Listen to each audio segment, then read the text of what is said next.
भोजस्य औदार्यम, भोज की उदारता अनिवार्य। संस्कृत का यह जो पाठ है हम लोगों के हिंदी में, हम लोग आज इसका अध्ययन करेंगे। और इस पाठ के शीर्षक का अर्थ है कि राजा भोज की उदारता। इसमें इतिहास प्रसिद्ध राजा भोज की उदारता के कुछ दृष्टांत दिए हुए हैं, जिसके माध्यम से हम यह जानेंगे कि राजा किस प्रकार से कवियों और ब्राह्मणों के संरक्षक थे, उनके पालक थे। पाठ की शुरुआत करते हैं हम लोग। तुम कदाचित द्वारपालः आगत्य महाराज भोजम प्राह देव कोपिनावशेषो विद्वान द्वारि वर्तते इति। और आके कहता है, कह रहे हैं कि कहीं से द्वारपाल आकर के राजा भोज से कहता है कि हे देव, कोपिन अवशेषो, सिर्फ लंगोट पहना हुआ विद्वान, एक विद्वान व्यक्ति द्वारि वर्तते, दरवाजे पर खड़ा है। बेटा उसके कोपिन अवशेषो होने का मतलब गरीब होने से है। कितना गरीब है कि सिर्फ उसने अपने शरीर पर एक लंगोट डाल रखी है, बाकी कोई वस्त्र नहीं पहन रखे हैं। राजा प्रवेश इति, राजा कहता है कि आने दो, प्रवेश करने दो। ततः प्रविष्टः कवि भोजम आलोक्य अद्य मैं दारिद्र्यो नाशो भविष्यत इति मत्वा तुष्टो। करें ततः, इसके बाद प्रविष्ट व कवि प्रवेश करता है, कवि भोजम आलोक, और कवि राजा भोज को जब देखता है, अद्य मैं, आज मेरे दारिद्र्यो नाशो, आज मेरी गरीबी का, दरिद्रता का नाश भविष्यति हो जाएगा, इति मत्वा, इस मत से वह क्या होता है, तुष्टो, खुश होता है। हर्षा श्रुणि, और हर्ष के जो अश्रु हैं वह क्या होते हैं, मुमोच, उसकी आंखों से निकल पड़ते हैं, उसकी आंखों से खुशी के आंसू निकलते हैं।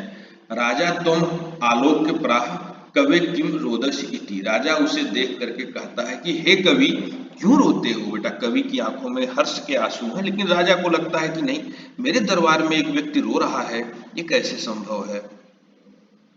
ततः कविराह राजन आकर्ण, तब वह कवि कहता है कि हे राजा, कान तक लीजिए, सुनिए। मम गृह स्थिति, मेरी घर की स्थिति को सुनिए कि मेरे घर की क्या स्थिति है। अय लाज्या उच्चे पथिकम पथिवचनम आकर्ण गृहिणी, करें कि जब मेरी गृहिणी के, मेरी पत्नी के कानों पर यह वचन आते हैं कि पथ में कोई व्यक्ति क्या कर रहा है, लाज्या, बेटा लाज्या भुने हुए अन्न को, खिल को कहते हैं, जिससे लाई शब्द आगे चल के बना है। करें कि उससे सुन करके मेरी पत्नी क्या करती है, शिशो करड़े यत्नात् सुप्रहितवती दीन वदना, बच्चे के कानों को यत्न पूर्वक ढक लेती है और दीन वदन से, अपने गरीबी भरे हुए मुख से मुझे क्या करती है, देखती है। बेटा दीन वदना, ऐसा मुख जिस पर गरीबी के लक्षण दिख रहे हों। ऐसा कवि की पत्नी इसलिए करती है क्योंकि घर में धन नहीं है। बालक यदि सुनेगा कि रास्ते में कोई व्यक्ति भुने हुए अन्न को बेच रहा है, बालक के मन में उसे खाने की इच्छा होगी, वह जिद करेगा, किंतु माता पिता उसकी इस इच्छा को पूर्ण नहीं कर सकते हैं धन के अभाव में। इसलिए बालक इसे सुन ही न सके, इसलिए माता ने क्या किया, उसके कानों को यत्न पूर्वक ढक लिया, कस के दबा दिया कि आवाज उसके कानों में जाने न पाए। मई छिड़ उपाय यदि कृतम दृश्वा बहुले, और ऐसा करते हुए मुझ छिड़ उपाय को उसने देखा और उसकी आंखों से क्या हुए, बहुत से आंसू निकले। तदंतः शल्यम में, वे आंसू क्या है, मेरे मन में कांटे की तरह चुभे हुए हैं, मेरे अंतःकरण में कांटे की तरह चुभे हुए हैं। त्वामसि, आपसे, तुमसे, पुनरुच्च, कर बेटा उसे पुनः निकलवाने के लिए, मुझते यानी उससे छुड़ाने के लिए, उन कांटों को निकलवाने के लिए मैं आपके सामने आया हूं कि मेरे पत्नी के जो आंसू थे वो तो मेरे अंतःकरण में कांटे की तरह धस गए हैं, और हे राजन उसे निकाल दीजिए। कवि के कहने का आशय है कि हे राजन, मेरी गरीबी को आज समाप्त कर दीजिए। राजा शिव शिव इति, राजा कहता है कि शिव शिव, तो शिव शिव राम राम, दुख प्रकट करने के लिए बोला जाता है। उदयन प्रत्यक्षरम लक्ष्यम दत्वा, और उदारता पूर्वक उसे प्रत्येक अक्षर के लिए लाख मुद्राएं देता है। और राजा क्या कहता है, प्राह, राजा कहता है, त्वरितम गच्छ गृहेम, तुरंत घर जाओ, त्वद गृहिणी खिन्ना वर्तते, तुम्हारी पत्नी बड़ी दुखी है। पहले घर जाओ, घर जा करके अपनी पत्नी को दिखाओ कि अब उसके दुख का कारण नष्ट हो गया है, अब हमारी गरीबी नष्ट हो गई है, और जाकर के उसके दुख को समाप्त करो। अन्यदा भुज श्री महेश्वरम नमितु शिवालयम अभ्यगच्छत तदा कोपी ब्राह्मण। करें एक अन्य अवसर पर राजा भोज श्री महेश्वर को भगवान शिव को नमन करने के शिवालय गए हुए थे। तभी वहां पर कोई ब्राह्मण राजा नाम शिव सानिध्यो प्राह, राजा और शिव दोनों को एक साथ देख करके, दोनों को एक दूसरे के सानिध्य में देख करके कहता है, क्या कहता है बेटा कवि? अर्ध दानव वैरिणाम, आधा किसे दे दिया? दानवों के वैरी को दे दिया, यानी हरि को दे दिया, विष्णु को दे दिया। बेटा भगवान शिव का एक रूप है जिसे क्या कहते हैं? हरिहर रूप कहते हैं, जिसमें आधे शिव हैं और आधे विष्णु है। कहा आधा तो किसे दे दिया? विष्णु को दे दिया। गिरिजापि अर्धम शिवस्य आहृत्यम, करें और आधा किसे दिया? गिरिजा को दे दिया, पार्वती को दे दिया। और इस प्रकार से क्या हो गया? शिव पूरी तरह से अपहरित हो गए, शिव तो ढक गए। देवत्यम जगती तले, इस प्रकार से देव के न होने से इस जगती तल पर, बेटा अगर आप लोग ध्यान देंगे तो पौराणिक मान्यताओं के अनुसार शिव एकमात्र ऐसे देवता है जो इसी पृथ्वी पर रहते हैं, अन्यथा अन्य सारे देवता क्या है? स्वर्ग में रहते हैं। पुराहर आभावे शब्द मिलती, इस प्रकार से पुराहर, बेटा पुराहर शिव को कहते हैं। त्रिपुरारी या पुराहर शब्द शिव के लिए प्रयोग होता है।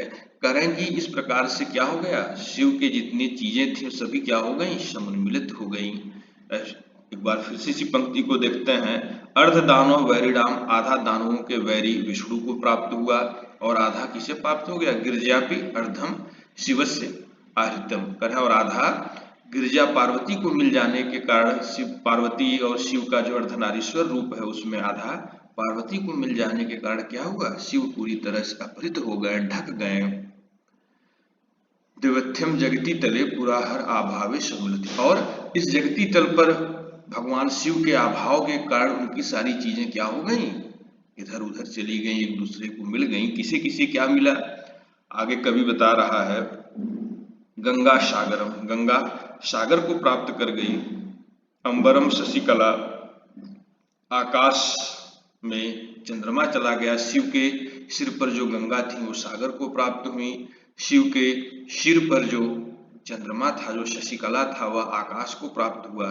शिव के गले में नागाधिपत्य, जो नागों का राजा था, क्षमा तलम, वह कहाँ चला गया? पृथ्वी के नीचे चला गया, पृथ्वी के तल में चला गया। सर्वगत्यम, सर्व ज्ञानी होने का जो था, अधीश्वरम तुम गतम, हे अधीश्वर, हे महाराज। वह कवि राजा भोज से कह रहा है कि शिव का जो सर्वज्ञ गुण था, सारी विद्याओं के, सारे ज्ञान के जो शिव स्वामी थे, वह हे अधीश्वर आपको गया। मातु भिक्षाटनम, और मुझे क्या मिला? शिव का भीख मांगने वाला गुण, शिव के भिक्षाटन का गुण मुझे प्राप्त हुआ है। राजा तुष्ट तस्मे प्रत्यक्षरम लक्ष्यम ददो, राजा तुष्ट होता है और उसे क्या करता है? प्रत्येक अक्षर के लिए लाख मुद्राएं देता है।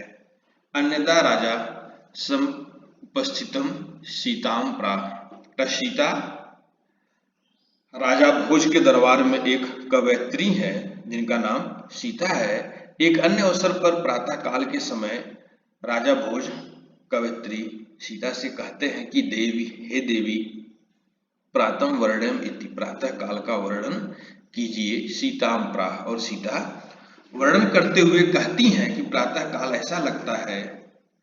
विरल विरला स्थुलस तारा कला विव सज्जना, विरल विरला, बेटा विरल जो कहीं कभी कभी दिखे वो विरल है, विरला है यानी जो स्थान स्थान पर हो, यानी कहीं कहीं जो तारे दिख रहे हैं वो कैसे हैं? स्थूला, बड़े बड़े हैं।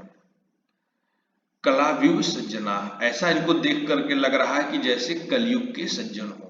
तो आप लोग देखे होंगे प्रातः काल में आकाश में तारे कम दिखते हैं, लेकिन जितने भी दिखते हैं बड़े बड़े दिखते हैं। तो कवयित्री यहाँ पर यही कह रही हैं कि ये जो बड़े बड़े तारे हैं वो कहीं कहीं जो बड़े बड़े तारे दिख रहे हैं ये कलयुग में कहीं कहीं मिलने वाले सज्जनों के समान दिख रहे हैं, चमक रहे हैं।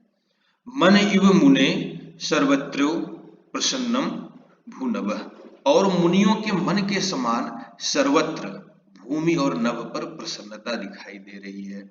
जैसे मुनि का मन हर स्थान पर प्रसन्न होता है, सुख हो दुख हो हर जगह मुनि व्यक्ति, ज्ञानी व्यक्ति प्रसन्न होता है, करें उसी प्रकार से इस समय भूमि से लेकर के नभ तक हर स्थान पर एक प्रसन्नता दिखाई दे रही है। अपसरति च ध्वांतम चित्तम सताम इव दुर्जन, करें बेटा जिस प्रकार से एक दुर्जन व्यक्ति के मन में सद्गुणों के आने पर क्या होता है, दुर्गुण चले जाते हैं, ठीक उसी प्रकार से अपसरति ध्वंतम यानी जो अंधकार है वह भी क्या हो रहा है, भाग रहा है। जैसे किसी दुर्जन व्यक्ति के मन में अच्छाइयों के आने पर उसकी बुराइयां नष्ट होती हैं, वैसे ही सूर्य के आने से अंधकार भी क्या हो रहा है, नष्ट हो रहा है। ब्रजति च निशा क्षिप्रम लक्ष्मी अनुद्यमी नामिव, और कहें रात्रि इस प्रकार से भाग रही, बेटा निशा रात्रि इस प्रकार से ब्रजति यानी छोड़ रही है, भाग रही है, क्षिप्रम तेजी से, लक्ष्मी अनुद्यम नामिव जैसे उद्यमहीन व्यक्ति का, एक ऐसा व्यक्ति जो उद्यम नहीं करता है, उसके पास चाहे जितना धन हो शीघ्र समाप्त हो जाता है, करें उसी प्रकार से यह रात्रि भी क्या हो रही है, भाग रही है। राजा तस्य लक्ष्यम दत्वा कालिदासम प्राह, राजा उसे लाख मुद्राएं देते हुए कालिदास से, बेटा कालिदास नाम के कई कवि हुए हैं, एक कालिदास राजा भोज के दरबार में भी हैं, और उनसे वो कहते हैं कि सखे त्वाम अपि, हे सखे हे मित्र तुम भी प्रातः वर्णयम इति, तुम भी क्या करो प्रातः काल का वर्णन करो। ततः कालिदासः प्राह, तब कालिदास कहते हैं अभूत प्राची पिंगला, पूरी तरह से जो प्राची दिशा है, जो पूर्व दिशा है वह क्या हो गई है, पीली हो गई है, और उसका जो पीलापन है वो कैसा है, रसपति जीव प्राप्त कनकम, ऐसा लग रहा है कि रसपति ने, पारे ने किसको प्राप्त कर लिया है, सोने को प्राप्त कर लिया है। यानी पारा और सोने को मिला देने पर जिस प्रकार का रंग उभर कर आता है, उस प्रकार की रंग की अवस्था हम पूर्व दिशा में देखते हैं। गतस्य छायाश्च चंद्रो बुद्ध जन इव ग्राम्यदशी, करें कि चंद्रमा जो था वो छाया को चला गया, गत छायो यानी छाया में चला गया। किस प्रकार से, बुद्ध जन जैसे एक विद्वान व्यक्ति क्या होता है, ग्रामस्दशी, बेटा ग्रामस्य का मतलब ग्रामीण व्यक्ति से है, यहाँ गवार से मतलब है। जैसे कोई विद्वान व्यक्ति गवारों के बीच में रहे तो धीरे धीरे उसकी बुद्धि का नाश हो जाता है। इसी प्रकार से कह रहे हैं कि चंद्रमा, बेटा यहाँ पे आप प्रतीकों को समझिए, चंद्रमा में ज्यादा प्रकाश है तो चंद्रमा को विद्वान व्यक्ति कह रहा है कवि, और ये जो तारे हैं जो टिमटिमा रहे हैं उनमें कम प्रकाश है, कवि उन्हें क्या मान रहा है, गवार व्यक्ति मान रहा है, और कह रहा है कि चंद्रमा एक ऐसा विद्वान था जो गवारों के बीच में बैठा हुआ था। अगर कोई विद्वान व्यक्ति बहुत लंबे समय तक मूर्खों के बीच में, गवारों के बीच में रहेगा तो धीरे धीरे उसकी भी विद्या का क्या हो जाएगा, नाश हो जाएगा। इसलिए कह रहे हैं कि वह चंद्रमा भी छाया में चला गया, क्योंकि वह था तो विद्वान लेकिन बैठा मूर्खों के बीच में था। करें छिड़म छिड़ास्य तारा नृपत्य इवा, करें कि क्षण भर में तारे जो छिड़ हो जा रहा है, क्षण भर में जो तारे हमको डूबते हुए दिख रहे हैं, यानी आकाश में देखते देखते ही ये जो तारे हैं जो डूब जा रहे हैं, करें उनकी स्थिति कैसी है, नृपत्य इव, उन नृपत्यों के समान है, उन राजाओं के समान है जो क्या है, अनुद्यपरा, जो उद्यमहीन है। ऐसे राजा जो अपने राज्य को बचाने के लिए कोई उद्यम नहीं करते हैं, उनका नाश उसी प्रकार से होता है जैसे प्रातः काल में सूर्य के आने पर क्या होता है, तारे क्षण भर में छीड़ हो जाते हैं। ना दीपा राजंते, और अब दीपक भी सुंदर नहीं लग रहे हैं। वो दीपक जो रात में टिमटिमा रहे थे, सुंदरता को बांधे हुए थे जो दीपक, अब प्रातः काल में ये दीपक भी सुंदर नहीं लग रहे हैं। क्यों सुंदर नहीं लग रहे हैं, द्रविड़ रहितो नामी उगुड़ा, बेटा उन दीपकों का तेल खत्म हो गया इसलिए उनका प्रकाश चला गया। और कवि इसी प्रकार से कह रहा है जैसे द्रविड़ रहितो यानी धन से हीन व्यक्ति के गुण नहीं सुशोभित होते हैं। अगर किसी व्यक्ति के पास धन नहीं है तो उसके गुणों को कोई नहीं पूछता। कह रहे हैं उसी प्रकार से प्रातः काल में तेल से हीन हो गए दीपक भी सुंदर नहीं लग रहे हैं। राजा अति तुष्टम, राजा अत्यंत प्रसन्न होता है, राजा कवि की कविता से अत्यंत प्रसन्न होता है। कालिदास की प्रशंसा करते हुए कहता है तस्मै प्रत्यक्षरम लक्ष्यम ददो, और उसे प्रत्येक अक्षर के लिए, प्रति अक्षर के लिए लाख मुद्राएं देता है। तो इस प्रकार से हम लोगों ने भोजस्य औदार्यम पाठ का अध्ययन किया। इस पाठ के विषय में हम लोगों ने जाना, इसकी व्याख्या हम लोगों ने समझी। अब हम लोग अगले कक्षा में कहानी का अध्ययन करेंगे। हम लोग सर्वप्रथम पंचलाइट कहानी का अध्ययन करेंगे। तो धन्यवाद, जय हिंद। आप लोगों का दिन मंगलमय हो। जय हिंद, जय भारत।